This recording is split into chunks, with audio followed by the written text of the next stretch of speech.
إلا الله.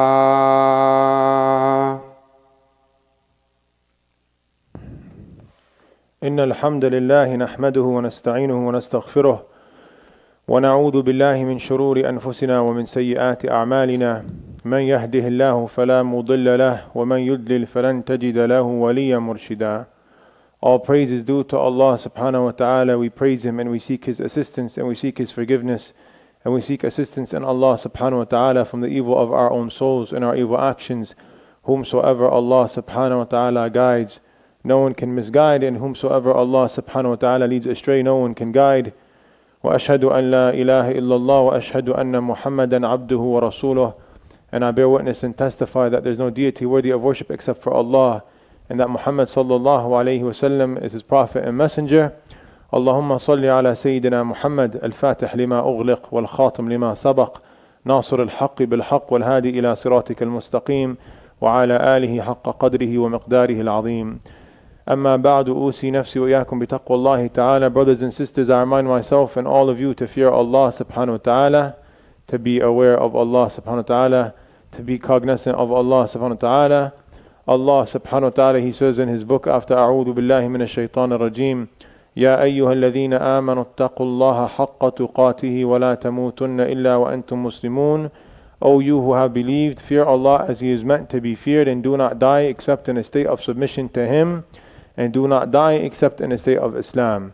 يا أيها الذين آمنوا اتقوا الله ولتنظر نفس ما قدمت لغد واتقوا الله إن الله خبير بما تعملون. O you who have believed, fear Allah and let each person see what he has prepared for tomorrow. Let each person see what he has put forth for the day of judgment, and fear Allah. Indeed, Allah is all-knowing of what you do. يا أيها الذين آمنوا اتقوا الله وقولوا قولا سديدا يصلح لكم أعمالكم ويغفر لكم ذنوبكم ومن يطع الله ورسوله فقد فاز فوزا عظيما. O you who have believed, fear Allah and say what is upright. He will guide you to righteous actions and forgive you of your shortcomings. And whomsoever obeys Allah and His Messenger, for indeed he has achieved a great triumph. And whomsoever obeys Allah and His Messenger, for indeed he was successful. الحمد لله الذي هدانا لهذا وما كنا لنهتدي لولا أن هدانا الله. All praise is due to Allah subhanahu wa ta'ala for guiding us to this. And if it was not for Allah subhanahu wa ta'ala, we would not have been guided to this. We thank Allah and we praise Allah for guiding us to this. What is this? We say this is Islam. We say this is Islam. We say this is Salah, and this is wudu, and this is the masjid, and this is the blessing of Islam. And Islam comes with many, many blessings. And Islam comes with many blessings. And Islam comes with guidance and light. And Islam comes with the Quran as an instruction manual for your life and how to live your life. And Islam comes with the Quran as an instruction manual for your life, for how to live your life. We say you go to Bed Bath & Beyond and you buy a vacuum cleaner, a Dyson or a Shark, or you buy a coffee machine, a Breville or a Cuisinart, or you buy a microwave, or you buy whatever you buy, and it comes with, once you open the box, an instruction manual on how to operate the machine you brought or the tool you brought. You read the instruction manual for this thing, and it tells you how it operates and how it works and what it needs to be and what it needs to live. That's the Quran for the human being. The Quran is the instruction manual for your life. The Quran is the book of guidance and light. You read the Quran to derive lessons and meanings from it.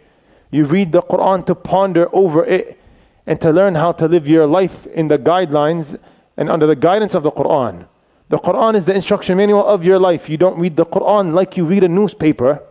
You don't read the Quran like you read a storybook. You read the Quran as a book of guidance and light with rules and regulations and lessons on how to live your life.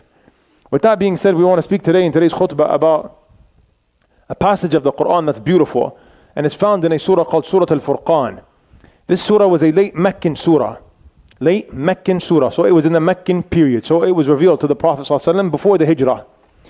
And it's called Surah Al-Furqan. Why? And what does Furqan mean? Surah Al-Furqan is called Surah Al-Furqan because in the first ayah, Allah subhanahu wa ta'ala, He says after أعوذ بالله من الشيطان الرجيم تبارك الذي نزل الفرقان على عبده ليكون للعالمين نذيرا. تبارك الذي نزل الفرقان. All praise is due to the one who has sent down the Furqan ala abadihi, to his servant, لِيَكُونَ لِلْعَالَمِينَ نَذِيرًا. So he may be a warner to the entire universe. لِيَكُونَ لِلْعَالَمِينَ لِيَكُونَ لِلْعَالَمِينَ نَذِيرًا. So he could be a warner to the entire universe, not only to a certain specific nation, to all nations of the world, to human and jinn, to trees and rocks. The Prophet ﷺ is a warner to the entire universe. Yeah. So Allah subhanahu wa ta'ala, He uses this word Furqan. He uses this word Furqan, and He doesn't use the word Quran. He doesn't say Tabarak alladhi nazzala al-Quran. Yeah. So Furqan is from the names of the Quran. Al-Furqan is from the names of the Quran, and the Quran has many names. What does Furqan mean in English? Furqan means a criterion. A criterion. We say, what is a criterion? We say it is a differentiator, a distinguisher. We say it is a differentiator or a distinguisher. We say that Furqan means to distinguish. It is a distinguisher. We say a distinguisher of what? We say it distinguishes falsehood from truth. From the truth from falsehood. It distinguishes truth and falsehood. What does Islam say? What does the Quran say? قُلْ جَاءَ الْحَقُّ وَزَهَقَ الْبَاطِلِ إِنَّ الْبَاطِلَ كَانَ زَهُوقًا. Say the truth has come. قُلْ جَاءَ الْحَقُّ. Say the truth has come. وَزَهَقَ الْبَاطِلِ. And batil was destroyed and it withered away. And batil, falsehood, has perished. إِنَّ الْبَاطِلَ كَانَ زَهُوقًا. Indeed, falsehood is weak and always perishing. Indeed, falsehood is weak and always perishing. Islam, the Prophet Muhammad ﷺ, the Quran and the Sunnah is guidance and truth, and it comes to remove falsehood. Falsehood is believing in more than one God. Falsehood is committing shirk with Allah. Falsehood is fornication. Falsehood is darkness. Falsehood is alcohol. Falsehood is weed. Falsehood is haram. Falsehood is haram and everything under haram. Falsehood is going against Allah and everything under going against Allah. And guidance and light in Islam and the Prophet ﷺ in Quran and Sunnah is light and guidance, and everything under it is good. Acts of worship come under it. قُلْ جَاءَ الْحَقِّ. Say the truth has come and falsehood has vanished. Indeed, falsehood was weak and always vanishing. So the Quran also is called a differentiator, a distinguisher, because it distinguishes haqq min al-batil. It distinguishes truth from falsehood because it comes with truth. And it makes truth clear. And it tells us what the truth is and how to live life. So when we read Quran, we take lessons from it. I want to capitalize, I want to speak about a passage of Surah Al-Furqan. The end part of the surah, the last page and a half. Allah subhanahu wa ta'ala, He speaks about a group of people. Allah, He speaks about a category of individuals that are very good and beloved to Allah. He refers to this category as Ibad al-Rahman. Ibad al-Rahman, first of all, means what? We say Ibad al-Rahman means the slaves of the merciful. The slaves of the merciful, because the word Ibad is the plural for Abd. And Abd means slave. And in the Arabic language, sometimes we have multiple plurals for a single word. In the Arabic language, sometimes we have multiple plurals for one single word. So we say the singular word is Abd, slave, and the plural is Abid. And the plural is Ibad. We have two plurals. So now, when we say in the Arabic language there's two plurals, there's always a slight difference in language. Sometimes you could oversimplify and overgeneralize, and you could refer to two in one. But when we look deep in language, there's differences, there's nuances, there's small specific differences. What is the difference between Abid and Ibad? Because Allah, He says, وَعِبَادُ الرَّحْمَنِ. He doesn't say Abid al-Rahman. So we want to know the difference now, because this is important for us to understand the ayah. So Ibad is specifically for a Muslim servant of Allah. And Abid is all servants of Allah, which is all human beings, Muslim and non-Muslim. Allah, He says, وَمَا كَانَ رَبُّكَ بِظَلَّامٍ لِلْعَبِيدِ وَمَا كَانَ رَبُّكَ بِظَلَّامٍ لِلْعَبِيدِ. And your Lord was not oppressive to His servants. Abid, Muslim and non-Muslim. Allah doesn't oppress anybody. Allah is all just. Allah is the King of Kings and He is the most just. Allah subhanahu wa ta'ala is just. He doesn't oppress non-Muslim or Muslim. We don't talk about anybody. We say Allah is all just. Allah is going to deal with that person the way He sees fit. Allah is all just. Allah is all just. That's what Abid is. Ibad is specific to a Muslim slave of Allah. The Prophet ﷺ said the greatest name you could give your son is Abdullah, the slave of Allah, because it's a beautiful thing to be a slave of Allah. It's a beautiful thing to be a slave of Allah, because if you're a slave of Allah, you're not a slave to something else. If you're a slave to Allah, you're not a slave to something else. What is something else? You could be a slave to your desire. You could be Abd al-Shahwa, Abd al-Hawa. You could be Abd to your shahwa, your desires. Your desires consume you. Your carnal desires is your life. You wake up when you want, you sleep when you want, you eat what you want and when you want, you do this when you want, that when you want. No laws and regulations regulate your life. You live how you want and you think you're happy, but you're not happy, you're miserable. Wallahi, you are miserable. Happiness comes from servitude in submission. Happiness, the true essence of happiness, comes through servitude and submission. The only time you have servitude and submission is when you are a slave of Allah, because you're following the laws and regulations of Allah. To be a slave of Allah means someone that submits to Allah and Allah's commandments. When you do this, you are happy and you find happiness and tranquility and comfort and solace and ease. You find true happiness. You taste the essence of faith. You taste halawat al-iman.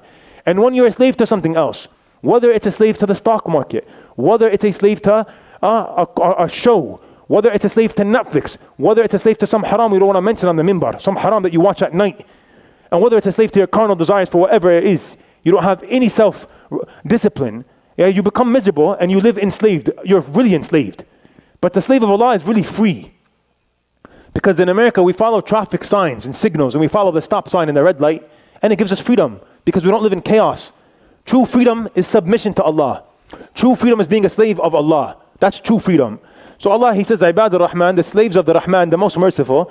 And He doesn't say the slaves of, He doesn't say Ibad al-Khaliq, He doesn't say the slaves of the one who created. He uses a beautiful adjective and name to describe Himself. The slaves of the most merciful, the one who is the most merciful, that's Allah.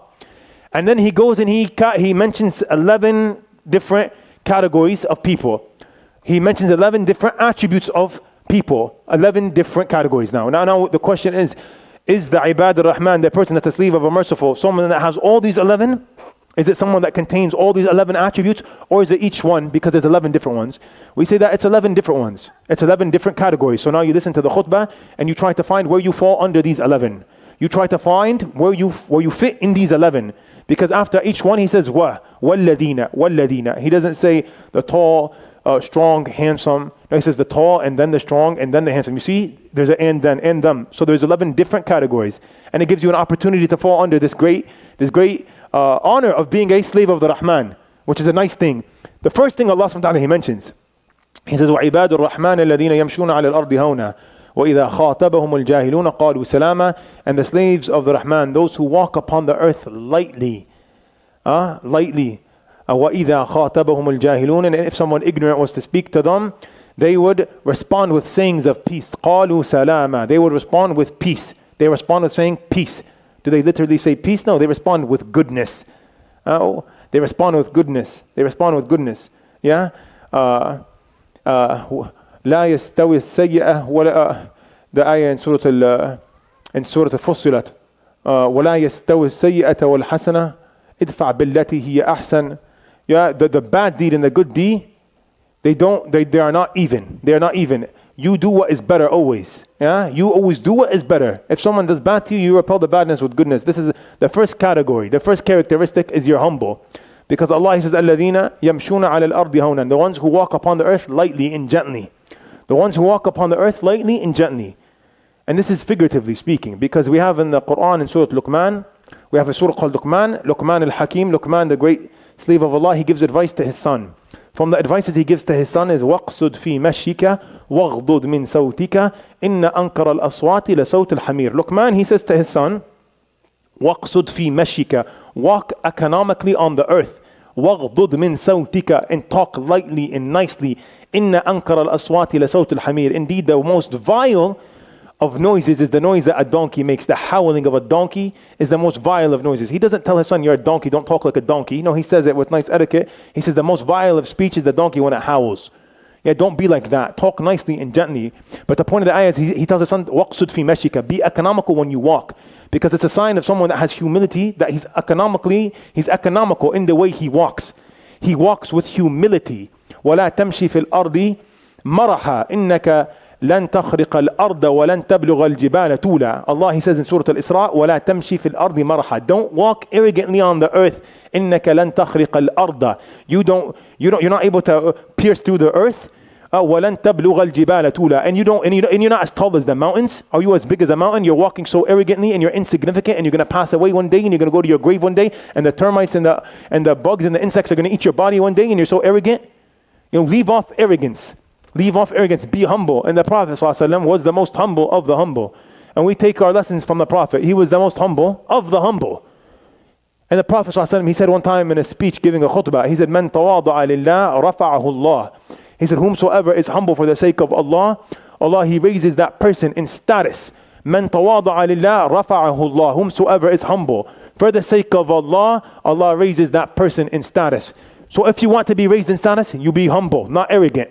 You be humble, not arrogant, and then Allah raises your status amongst people. When you're humble people, they love you and they want to be around you sincerely and genuinely. When you're arrogant and you're a tyrant and you're feared, people, they just be around you because they're scared of you. You don't want people to fear you. You want people to love you, because if people love you, Allah loves you. A sign that Allah loves you is that people love you. Yeah, a sign that Allah loves you is that people are open to you and they love you.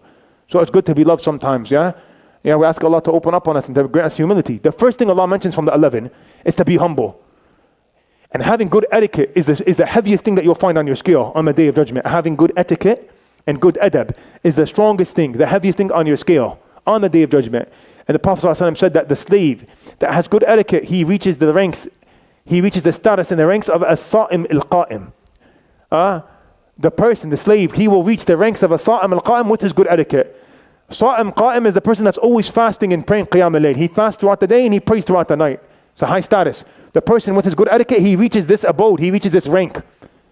Yeah, humility is more important than anything else, because humility means good etiquette.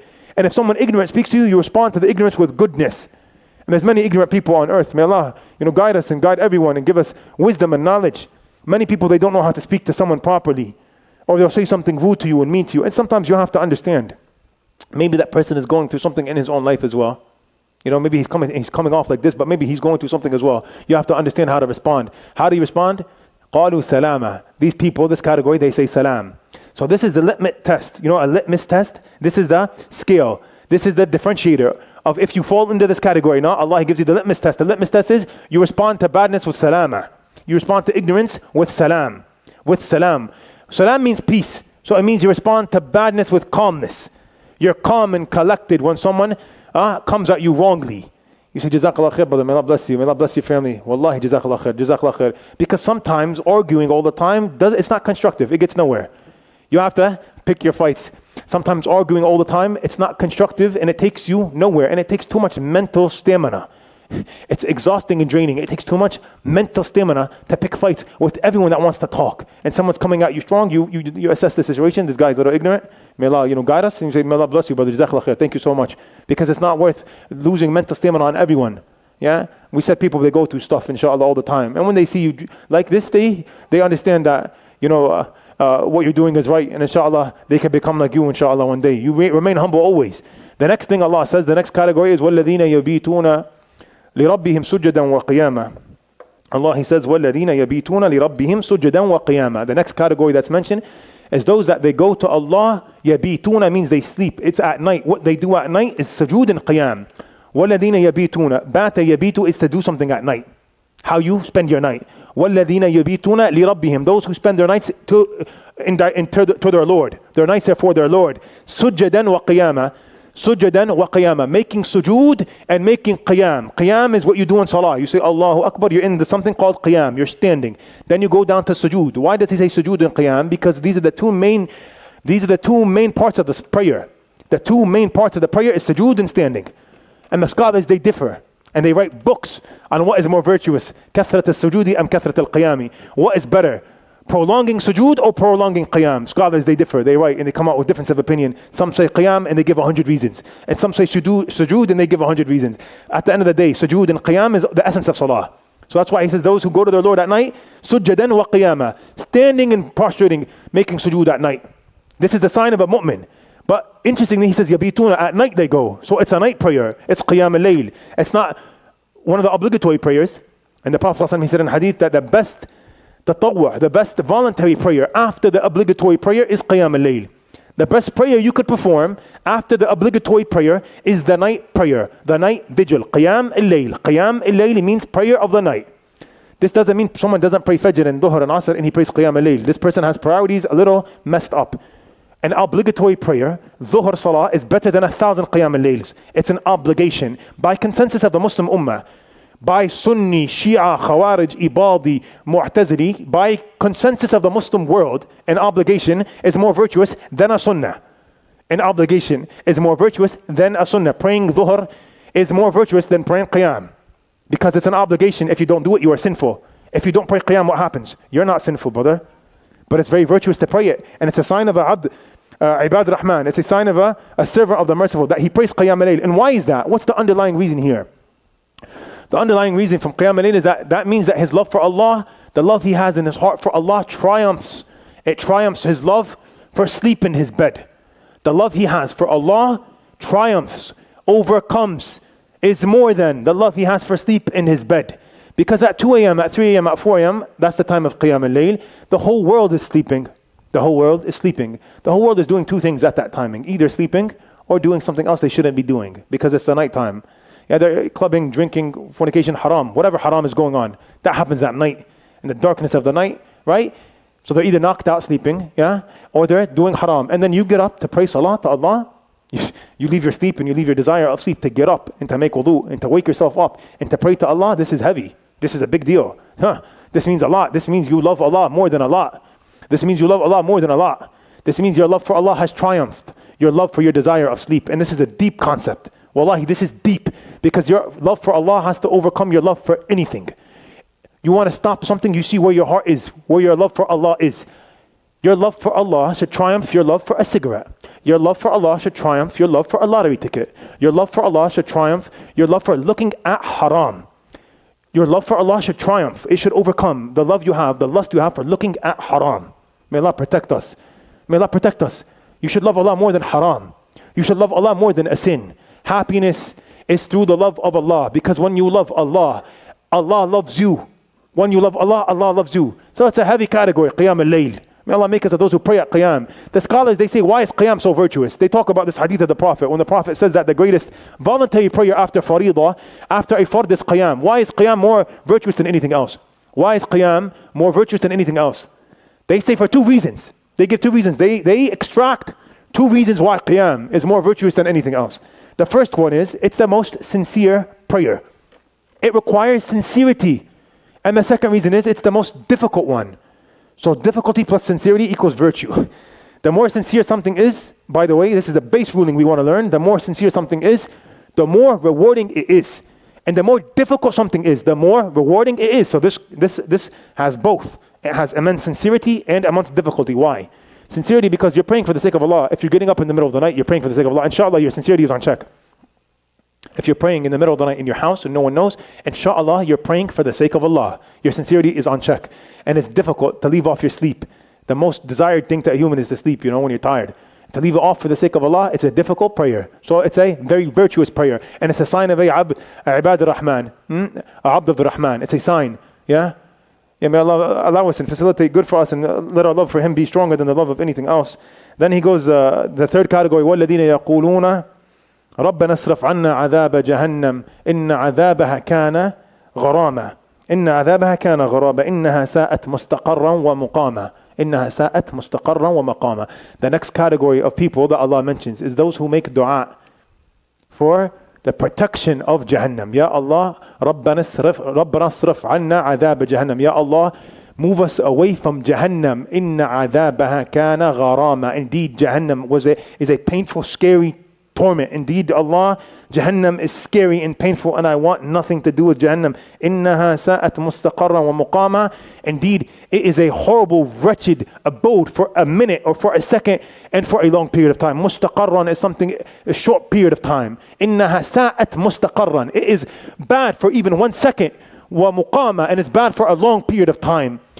In Surah Al-Anbiya, Allah says, وَلَئِن مَسَّتْهُمْ نَفْحَةٌ مِّنْ عَذَابِ رَبِّكَ لَيَقُولَنَّ يَا وَيْلَنَا إِنَّا كُنَّا ظَالِمِينَ يَا وَيْلَنَا إِنَّا كُنَّا ظَالِمِينَ وَإِذَا مَسَّتْهُمْ نَفْحَةٌ مِّنْ عَذَابِ رَبِّكَ لَيَقُولَنَّ يَا وَيْلَنَا إِنَّا كُنَّا ظَالِمِينَ. In Surah Al-Anbiya, they will say, the people that are sent to Jahannam, they will say, وَلَئِن مَسَّتْهُمْ نَفْحَةٌ. If a nafha was to touch them, masatu means barely touch them. Masatu means barely graze them. If a nafha was to come and graze you from Jahannam, what is a nafha? It's a small breeze, it's a gust. It's you're not even in Jahannam yet. It's like you open the door and you got a gust, and it barely touched you. It scraped you. لا يقولن يا ويلنا إنا كنا ظالمين. They will say, oh Allah, ya waylana. Wayl is the wadi of Jahannam. Wayl is the deepest depth of the Jahannam. They'll say, oh my God, the depths of Jahannam. Indeed, we have oppressed ourselves. A gust, if a gust barely touches you. You say you cook on the frying pan and sometimes oil touches you and it's really hot. Allah doesn't say nothing liquidy, not even liquid, just the hotness around the oil. Yeah, and you're not even inside Jahannam. It's like you open the door and a gust just barely touched you. They'll say, oh Allah, ya waylana, what is this? Jahannam, this is the deepest depths of Jahannam. Inna kunna zalimeen. We indeed have oppressed our own selves. Jahannam is not nice for 1 second, for half a second, for a quarter of a second. The sound of Jahannam is scary. Yeah, then you have someone, they say, oh, Imam, as a Muslim, as a person of La ilaha illallah, I eventually make it to Jannah, right? من قال لا إله إلا الله صدقا من قلبه دخل الجنة. There's a hadith of the Prophet ﷺ. Whomsoever said La ilaha illallah with true sincerity, he'll enter Jannah. So no doubt anybody that dies as a Muslim, no matter what shortcomings he has, he will enter Jannah eventually, correct? We know this as Muslims, this is our belief. Maybe you go to Jahannam for a certain appointed amount of time, but then you end up making it to Jannah, inshallah. We say that the true believer, the Ibad al-Rahman, he doesn't want nothing to do with Jahannam because he understands it. He doesn't think about it for 1 second or 2 seconds because he knows the severity of Jahannam. Yeah, what is this? I want to go to Jahannam only. I'll go for a bit, but I'll make it to Jannah. Like you're waiting online for a coffee at Starbucks in the air condition. Like it's nothing. And this is what the Jews used to say. لن تمسنا النار إلا أياما معدودات. قالوا لن تمسنا النار إلا أياما معدودات. The Jews said, oh, the fire will only touch us for a couple of days. أياما معدودات. Days that we could count on our fingers. Like it's fine. We'll hide in our minivans, and have air conditioning while the fire is going on, right? Like it's not a big deal. This is a sign of lack of faith. Because the person that's truly faithful, he doesn't want nothing to do with Jahannam. So they constantly make dua. The third category is those who are always making dua. But dua specifically for the protection of Jahannam. إِنَّا كُنَّا ظَالِمِينَ. وَالَّذِينَ يَقُولُونَ رَبَّنَا اصْرِفْ عَنَّا. The next one is وَالَّذِينَ إِذَا أَنْفَقُوا وَلَمْ يُسْرِفُوا وَالَّذِينَ إِذَا أَنْفَقُوا لَمْ يُسْرِفُوا وَلَمْ يَقْتَرُوا وَكَانُوا بَيْنَ ذَلِكَ قَوَامًا. وَكَانَ بَيْنَ ذَلِكَ قَوَامًا. The next category is the person that gives in the way of Allah. إِذَا أَنْفَقُوا لَمْ يُسْرِفُوا وَلَمْ يَقْتَرُوا. They were not excessive in their giving, neither were they cheap in their giving. وَكَانَ بَيْنَ ذَلِكَ قَوَامًا. But he was in the middle of that. You find them in the middle, not excessive and not too little, not too much. And this goes for any type of spending. It could go for sadaqah, but it could go for generally speaking about anything. When you go buy a TV, you don't have to buy a 150 million inch TV that doesn't fit through your door, and you have to take your door out and remove your door, and it's a whole big calculus equation in order to get the TV in because you're excessive.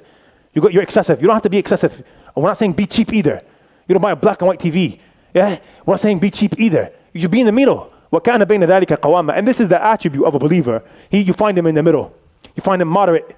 You find him moderate in the middle. In the middle. M-I-D-D-L-E, in the middle. Moderate.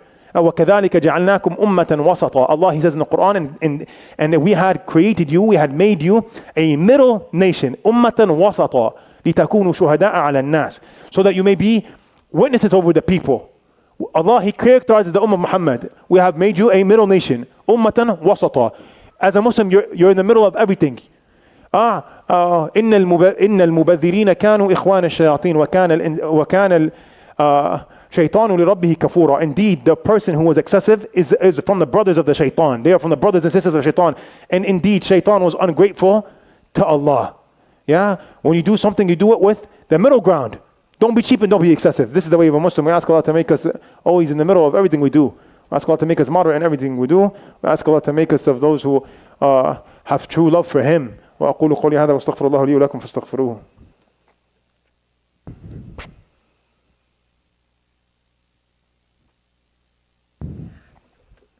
الحمد لله والصلاة والسلام على أشرف المرسلين سيدنا محمد وعلى آله وصحبه وسلم تسليما كثيرا. أوصي نفسي وإياكم بتقوى الله تعالى. Brothers and sisters, I remind myself and all of you to fear Allah subhanahu wa ta'ala. We want to continue the ayahs, but there's like another 12, 13 ayahs and the time doesn't help us. So inshallah we'll continue next week. Inshallah we'll continue this for however long it lasts us. Inshallah they're beautiful ayahs and we all wish to Allah that we fall under one of these 11 categories. We ask Allah subhanahu wa ta'ala to bless us with the goodness in this world and the next. We ask Allah to grant us steadfastness. We ask Allah to make us of the Ibad al-Rahman. We ask Allah to grant us love for Him. We ask Allah to make our love for Him more than the love for a sin. We ask Allah to make our love for Him more than the love for anything. We ask Allah to grant us the love for the Quran. We ask Allah to grant us a love for the Quran. We ask Allah to grant us a love for the Sunnah. We ask Allah to grant us a love for the Masjid. We ask Allah to guide all our children. We ask Allah to guide all our families. We ask Allah that if anybody in his family is going through a hardship, to relieve him of that hardship. And if anyone is not guided, to guide them and to keep us steadfast. رَبَّنَا ظَلَمْنَا أَنفُسَنَا وَإِن لَمْ تَغْفِرْ لَنَا وَتَرْحَمْنَا لَنَكُونَنَّ مِنَ الْخَاسِرِينَ. ربنا لا تزغ قلوبنا بعد إذ هديتنا وهب لنا من لدنك رحمة إنك أنت الوهاب. ربنا آتنا في الدنيا حسنة وفي الآخرة حسنة وقنا عذاب النار. اللهم اغفر للمسلمين والمسلمات والمؤمنين والمؤمنات الأحياء منهم والأموات إنك سميع قريب مجيب الدعوات. إن الله تعالى يأمر بالعدل والإحسان وإيتاء ذي القربى وينهى عن الفحشاء والمنكر والبغي يعظكم لعلكم تذكرون. فاذكروا الله يذكركم واشكروه يزدكم واستغفروه يغفر لكم وأقم الصلاة إن الصلاة تنهى عن الفحشاء والمنكر ولذكر الله أكبر والله يعلم ما تصنعون.